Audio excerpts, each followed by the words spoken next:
Captain Vox stretched his 4 arms as he peered through the main viewport of the scavenger ship *Finders Fee*. His rough gray skin crinkled around his 3 eyes as he squinted at the empty space ahead. Nothing but stars and darkness for 6 cycles now. Their fuel reserves were getting low, and the crew was getting restless. "Captain, I'm picking up something strange," called Merle from the sensor station. The small blue-skinned technician's fingers moved quickly over the control panel. Metal. Large structure. No active power signature. Vox's mouth tentacles twitched with interest.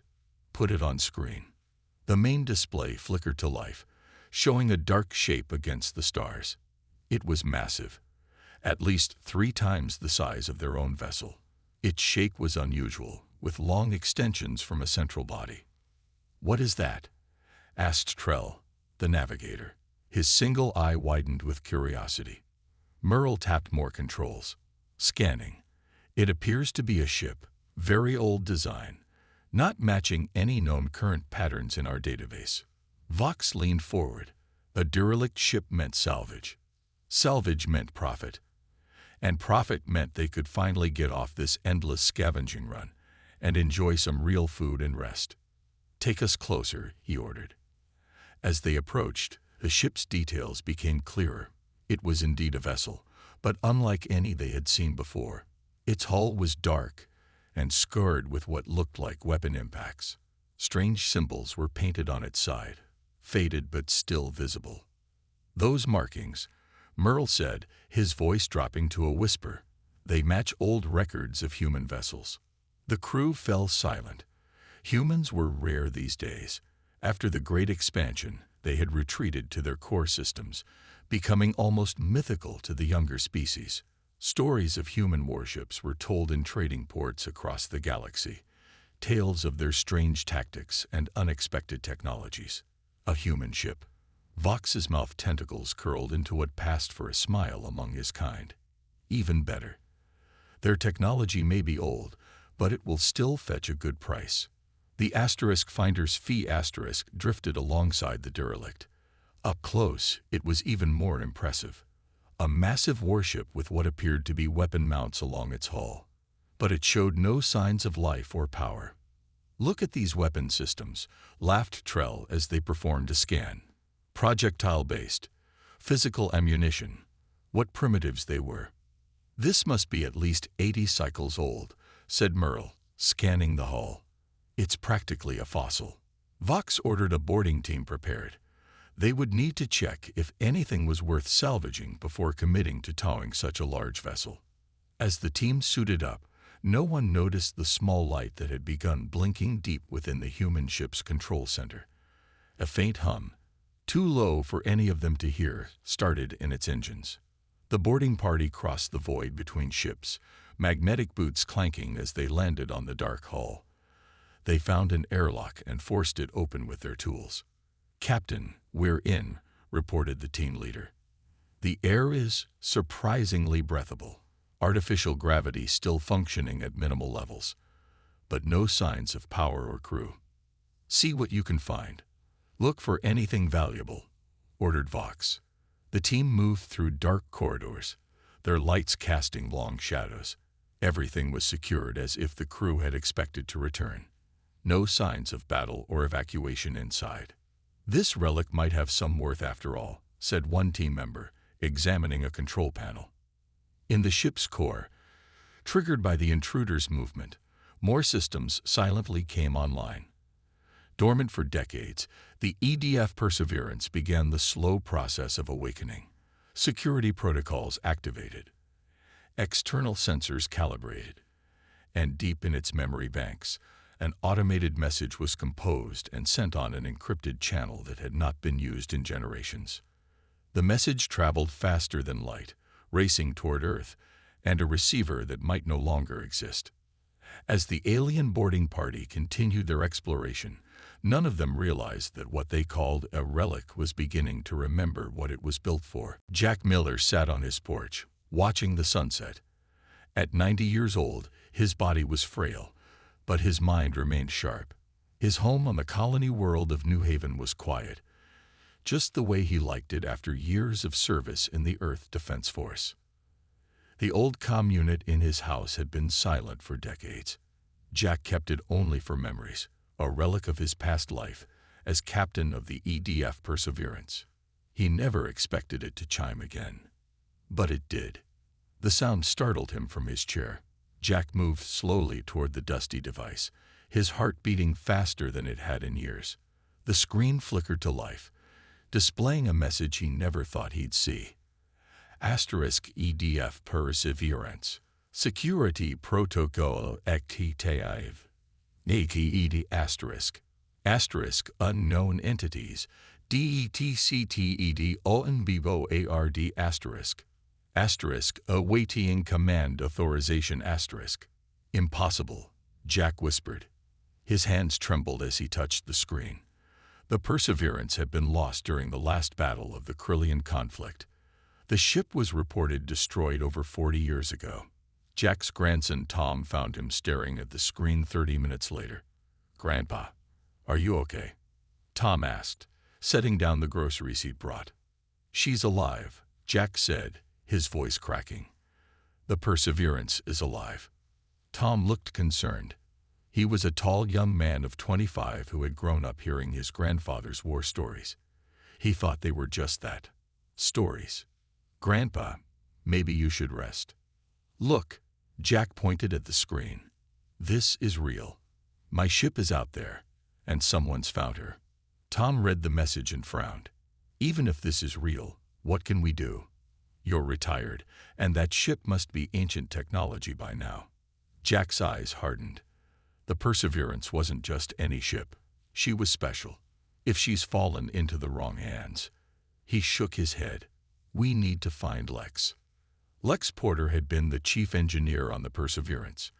After the war, she had opened a repair shop in the capital city. At 78, she was still known as the best mechanic in the system. 2 days later, the three of them sat in Lex's cluttered workshop. The old engineer whistled as she looked at the message.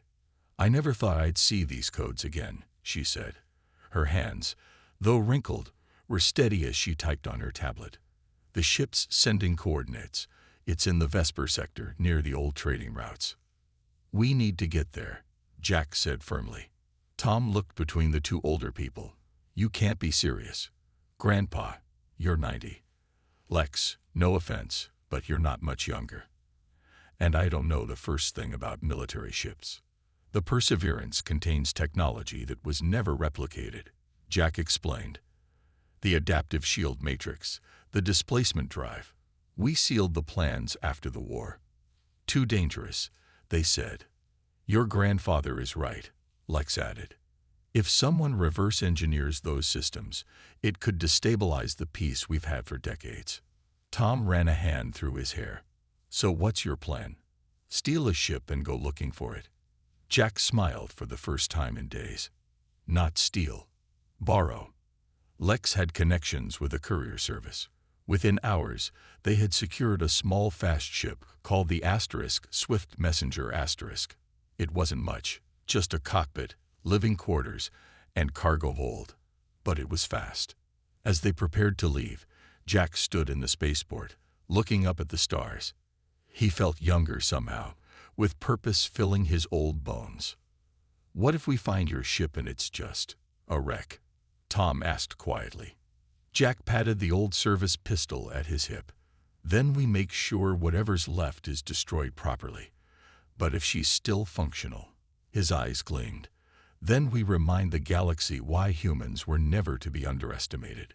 The Swift Messenger departed that night, racing toward coordinates in a distant sector, carrying an old captain to his final mission. Captain Vox watched as his crew swarmed over the human warship. They had attached towing cables and were preparing to bring it back to their home station for proper salvage.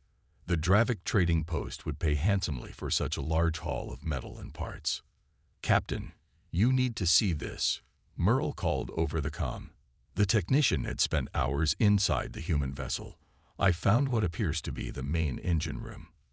Vox joined Merle deep within the ship. The chamber was vast, with machinery unlike anything in modern vessels.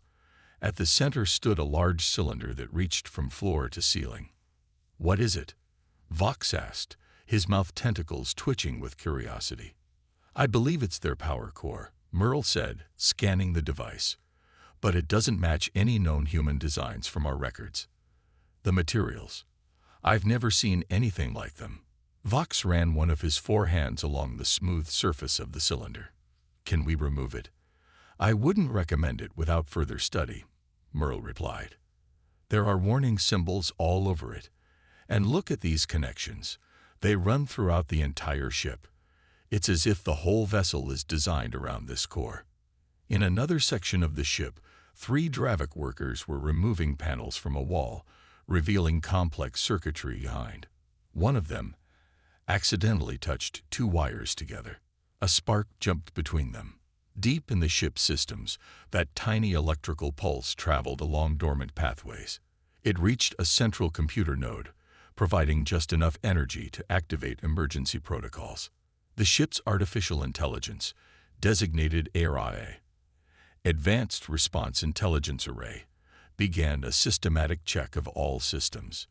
It had been in hibernation mode for 43 years, 6 months, and 12 days. Its last command had been to wait for rescue. Asterisk detecting unauthorized presence. Asterisk the AI noted. Asterisk unknown species. Possible hostile intent. Initiating security protocols. Asterisk. Throughout the ship, hidden cameras activated. Sensors began collecting data on the intruders. The AI analyzed their language, their technology, and their actions. Back in the engine room, Vox and Merle were startled when a soft blue light began to glow from within the power core. "What did you do?" Vox demanded. "Nothing." Merle stepped back. "It's activating on its own."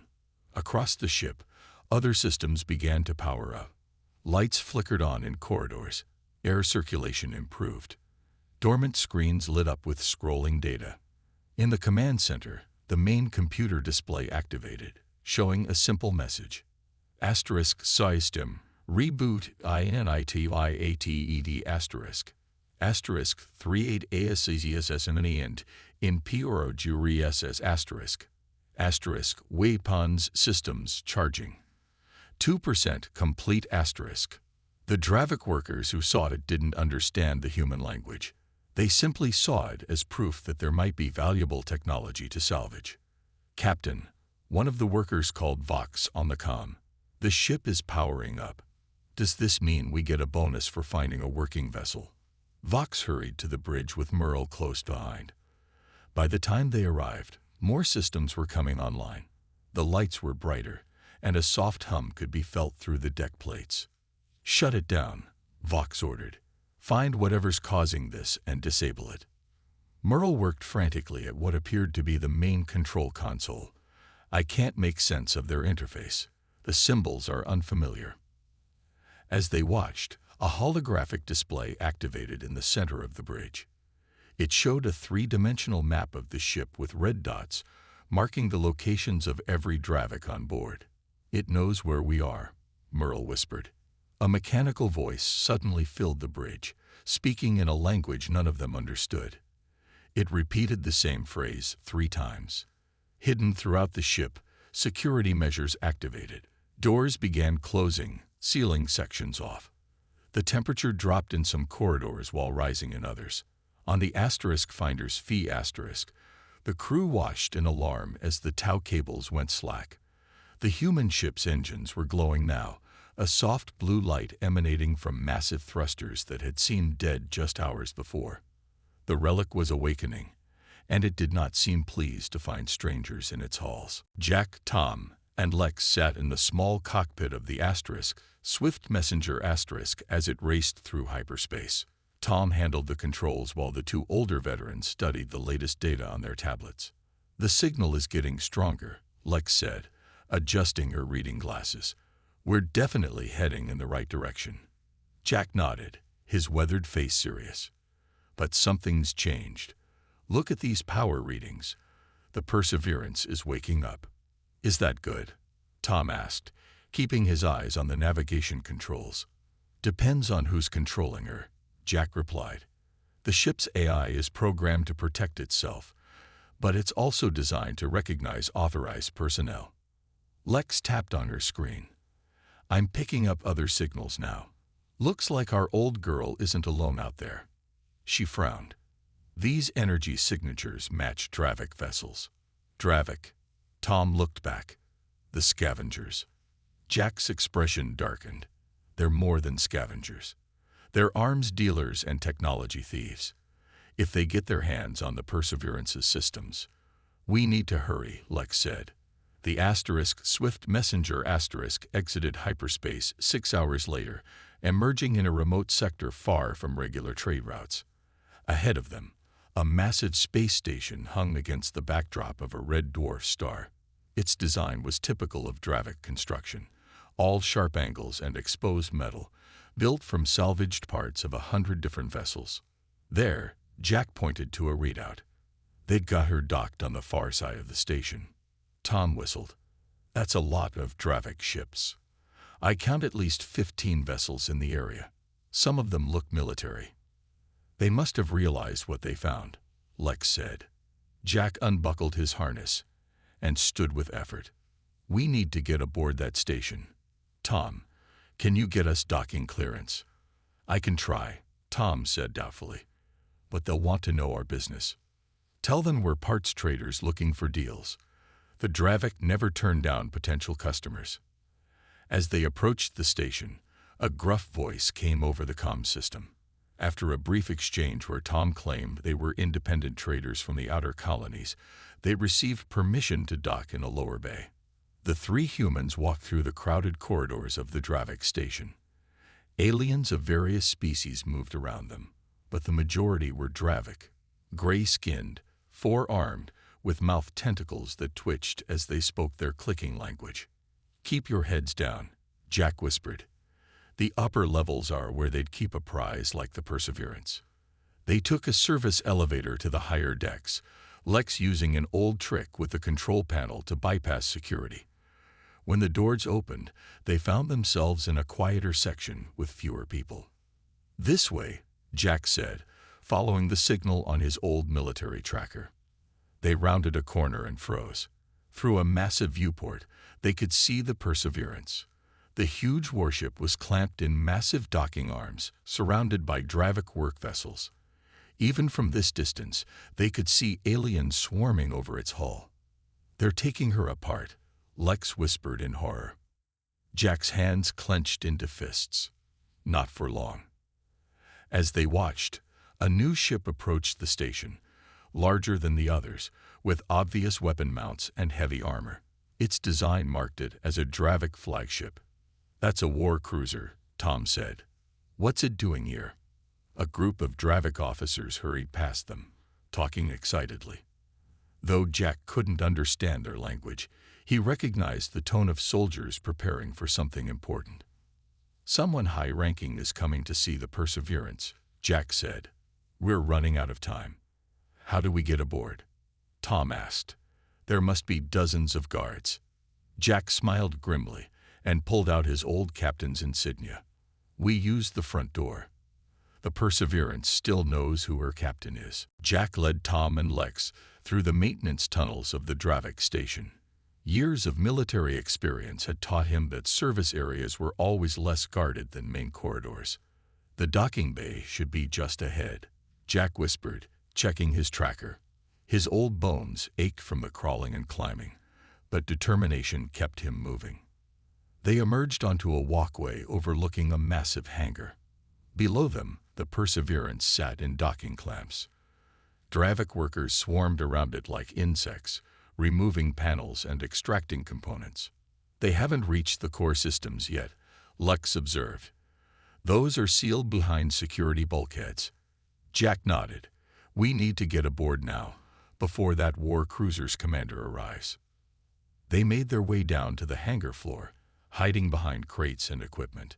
The Dravik were so focused on the human ship that they paid little attention to three figures moving through the shadows. At the main airlock of the Perseverance, two Dravik guards stood watch. Jack pulled a small device from his pocket. an old sonic disruptor that Lex had modified. He activated it, sending a high-pitched sound toward the guards. The aliens clutched their heads in pain and moved away from their post to investigate. "Now," Jack whispered. They rushed to the airlock. Jack placed his hand on the scanner panel. For a long moment, nothing happened. Then a soft green light glowed under his palm. "It still recognizes you," Lex said, smiling. The door slid open silently. They slipped inside just as alarms began to sound throughout the station. "They've spotted us," Tom said. Inside the Perseverance, emergency lighting cast a dim red glow along the corridors. Signs of the Dravik intrusion were everywhere. Open panels, disconnected cables, and scattered tools. "We need to get to the bridge," Jack said. "From there, I can access the main systems." As they moved through the ship, Jack felt a strange mix of emotions. This vessel had been his home for over a decade. He knew every corridor, every access panel. Even in its partially dismantled state, it felt right to be back. "Jack, look." Lex pointed to a wall panel that was glowing faintly. "The ship's power systems are active." "ARIA is still functioning," Jack said. "The AI must be in low power mode, assessing the situation." They reached the bridge to find it crowded with Dravik technicians. Captain Vox stood in the center, directing the salvage operation. The aliens turned in surprise as the three humans entered. "Humans." Vox's mouth tentacles twisted in confusion. "How did you get aboard?" "This is my ship," Jack said simply, walking to the captain's chair like he had never left it. "And you're trespassing." Vox gave an order in his clicking language. The Dravik technicians reached for weapons. Tom moved quickly, using his youth and strength to tackle the nearest alien. Lex grabbed a tool from a workbench and swung it at another. But they were outnumbered. Jack ignored the chaos. He placed his hand on the command console and spoke clearly. "Captain Jack Miller, Earth Defense Force. Authorization code: Phoenix 7 Echo 903. Full system reactivation." The bridge lights suddenly blazed to full power. All screens came alive at once. A feminine voice spoke from hidden speakers. "Captain Miller Riktogin. Ized. Well, back. Security protocols engaged." Vox stared in shock as hidden panels in the walls slid open, revealing defense turrets that swiveled to target the Dravik. "What is this?" the alien captain demanded. Jack sat in his chair, feeling 40 years younger. "This, Captain, is why you should never underestimate human technology. Even our relics have teeth." On the main screen, status reports showed the Perseverance's systems coming fully online. Power levels rose rapidly as the core reactor reached operational capacity.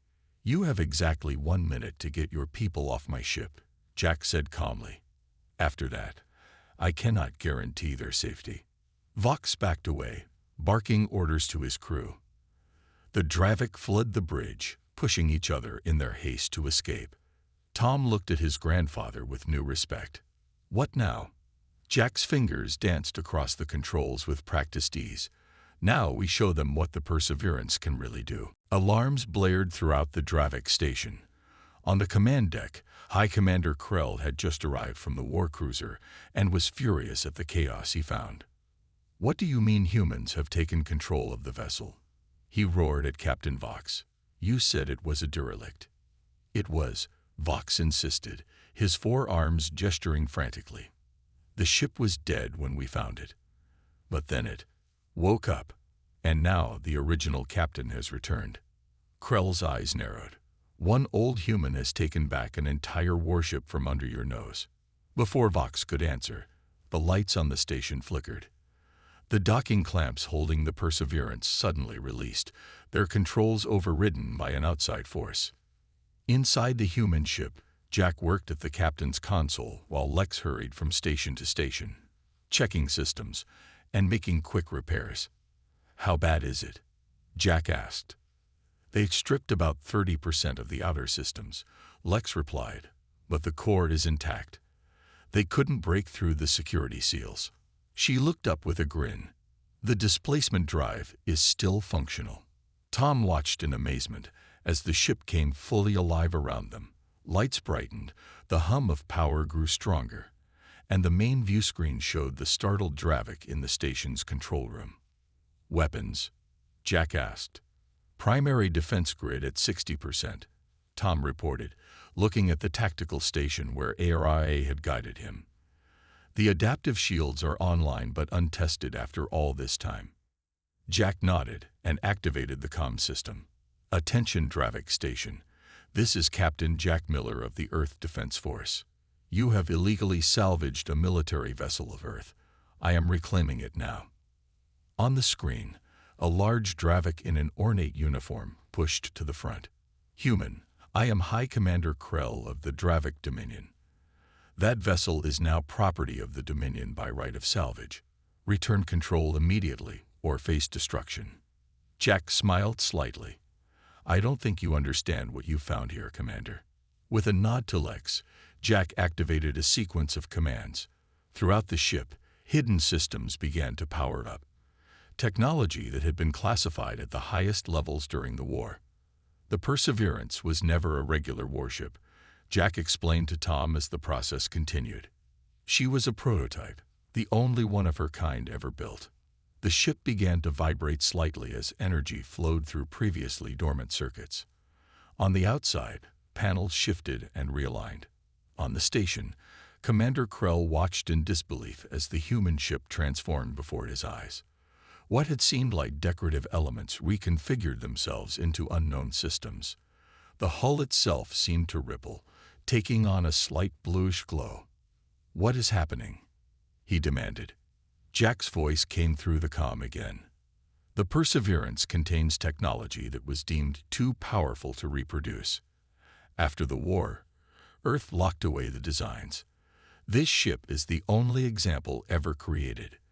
As he spoke, the main drive activated, but instead of the usual thrust flame, a sphere of blue energy formed at the rear of the ship.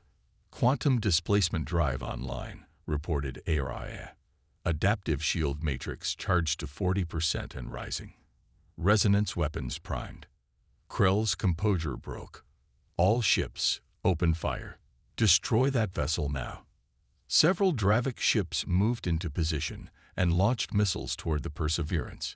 Jack remained calm. Shields, he ordered simply. The blue glow around the hull intensified. When the missiles struck, they didn't explode against a barrier as with normal shields. Instead, they seemed to melt away, their energy and matter absorbed and redistributed through the shield matrix. By the ancestors, whispered Vox, watching from the station. What is this technology? Tom stared at the tactical display in awe. The shields are actually getting stronger with each hit. They're learning from the attacks. Jack nodded. Now you understand why this ship was hidden away. In the wrong hands, it could change the balance of power in the galaxy. He turned to Lex. Power up the main weapon system. Let's show Commander Krell exactly what he's dealing with. The space around the Dravik station lit up with weapons fire. Commander Krell had ordered every available ship to attack the Perseverance. 20 Dravik vessels surrounded the human warship, pouring energy beams and missiles at it from all directions. On the bridge, Jack sat calmly in the captain's chair as the ship shuddered slightly under the assault. Shield strength increasing to 75%, reported ARIA. Analyzing enemy weapon patterns, adapting shield resonance. Tom watched in amazement as the tactical display showed the shields changing frequency and structure, becoming more effective with each hit. It's like the ship is learning. That's exactly what it's doing, Lex said from the engineering station. The adaptive matrix was decades ahead of any other technology. It doesn't just block attacks, it studies them. Jack nodded. Weapons status. Resonance cannons fully charged, Tom replied. Targeting systems locked on the war cruiser. Jack opened a communication channel. Commander Krell, this is your final warning. Withdraw your forces now, or I will be forced to demonstrate the Perseverance's full capabilities. On the screen, Krell's face showed rage and disbelief. One ancient human ship cannot stand against the might of the Dravik fleet. Continue the attack. Increase power. Jack sighed. He leaves us no choice. He looked at Tom. Target the war cruiser's weapon systems only. Minimal power. Tom adjusted the controls. Ready, Grandpa. Fire. From recessed ports along the Perseverance's hull, beams of shifting blue-white energy lanced out. Unlike conventional weapons, these didn't explode against the war cruiser's shields. Instead, they passed through them, as if they weren't there, striking the weapon mounts directly. The targeted systems flickered and went dark. What just happened? Tom asked. Resonance weapons, Lex explained. They match the frequency of the target's shields and pass right through them. Like they're not even there. Jack opened the channel again. That was 5% power, Commander. The next demonstration will be at 15%, and I won't be targeting just weapons. The Dravik ships hesitated, some breaking formation. The war cruiser, with half its weapon systems disabled, turned to face the Perseverance directly. You think this impresses me, human? Krell growled. This changes nothing. That ship belongs to the Dravik now. The war cruiser surged forward, ramming speed. Evasive maneuvers, Jack ordered. No need, said Lex with a smile. The displacement drive is fully online. Jack's eyes lit up. Of course. HFY, activate quantum displacement, pattern alpha. The ship hummed with power. The blue glow intensified, and suddenly the Perseverance simply vanished. On the Dravik war cruiser, Krell stared in disbelief at the empty space where the human ship had been. Where did it go? He demanded. His answer came when the Perseverance reappeared directly behind his vessel, so close that the cruiser's sensors hadn't yet registered it. The displacement drive doesn't move the ship through space, Jack explained to Tom. It shifts it slightly outside normal spacetime, and then back, effectively teleporting short distances. Before Krell could react, the Perseverance fired again. This time, the resonance beams struck the cruiser's engines, propulsion, and main power. Systems failed throughout the massive vessel, leaving it drifting helplessly. The remaining Dravik ships scattered in panic. Threat neutralized, HFY reported. No casualties detected on enemy vessels. Jack nodded with satisfaction. I didn't want to kill anyone. Just teach them a lesson about underestimating relics. He stood from the captain's chair with some effort, his old bones protesting after the excitement. Walking to Tom, he placed a hand on his grandson's shoulder. The Perseverance needs a captain, he said quietly. Someone who understands what she can do, and more importantly, what she shouldn't do. Tom looked up in surprise. Me? But I'm not a soldier. Jack smiled. Neither was I, when I started.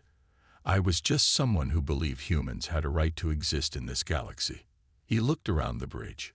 The Perseverance doesn't belong in a museum, and she doesn't belong hidden away. She needs to remind the galaxy that humans aren't to be trifled with. As the Dravik fleet retreated, the legend of the human warship that defeated an entire alien armada began to spread. The message was clear. Even the oldest human technology held secrets that the galaxy wasn't ready for. Some relics, it seemed, were better left respected.